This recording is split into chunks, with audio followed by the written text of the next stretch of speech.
Mallard, une nouvelle page de l'histoire égyptienne qui s'écrit en ce moment même. Vous êtes notre éditorialiste de politique étrangère. Première question, Christian, est-ce qu'on joue avec les mots quand on se dit coup d'État, pas coup d'État? Sur la forme, oui, c'est un coup d'État militaire. On a mis aux arrêts Morsi, les principaux chefs des frères musulmans. On leur interdit de sortir du territoire.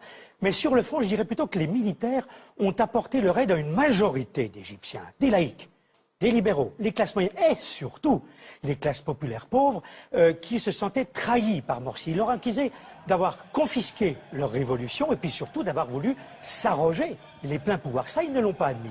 Donc les militaires sont derrière, mais en même temps, je ne suis pas sûr, en effet, comme le disait Gallagher, qu'ils aient envie de garder le pouvoir, parce qu'ils se souviennent de la période de transition politique qui a suivi la chute de Moubarak. Elle a duré 1 an et demi.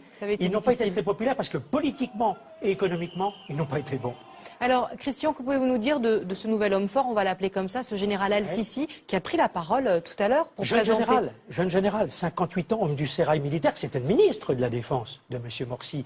Alors, si vous voulez, c'est un homme qui, déjà, dès la fin 2012, au moment où il a vu les frères musulmans vouloir s'arroger les pleins de pouvoir en taillant sur mesure une constitution, il avait dit « Oula, attention, je ne peux pas laisser passer ça, je vais devoir intervenir à un moment donné et empêcher l'Égypte de sombrer dans le chaos ».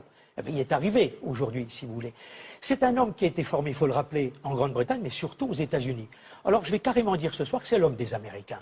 Et ce qui est intéressant, c'est que ces dernières semaines, il a passé son temps au téléphone à discuter. Chuck Hagel, qui est Chuck Hagel? C'est le ministre de la Défense des États-Unis.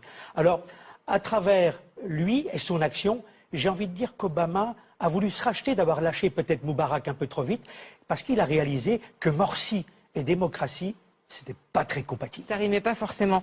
Quid des frères musulmans, Christian? Le président Morsi parle de coup d'État ce soir, même s'il dit de résister pacifiquement. Tout à fait. J'entendais tout à l'heure Djihad Haddad, qui est l'un des porte-parole des frères musulmans, dire « c'est la fin de la démocratie ». De qui se moque-t-il? De quelle démocratie parle-t-il? Cela dit, il faut quand même reconnaître que les frères musulmans resteront une force importante. Il y a au sein de la confrérie des frères musulmans, il y a quand même une frange radicale qui peut encore être un pouvoir de nuisance, même si, comme vous le disiez à l'instant, Morsi a appelé une résistance pacifique. Alors pour l'instant, c'est vrai, ils sont hors jeu, mais je pense malgré tout qu'il faudra compter avec eux au moment des élections présidentielles et législatives. Merci beaucoup, Christian, pour votre analyse et votre expertise.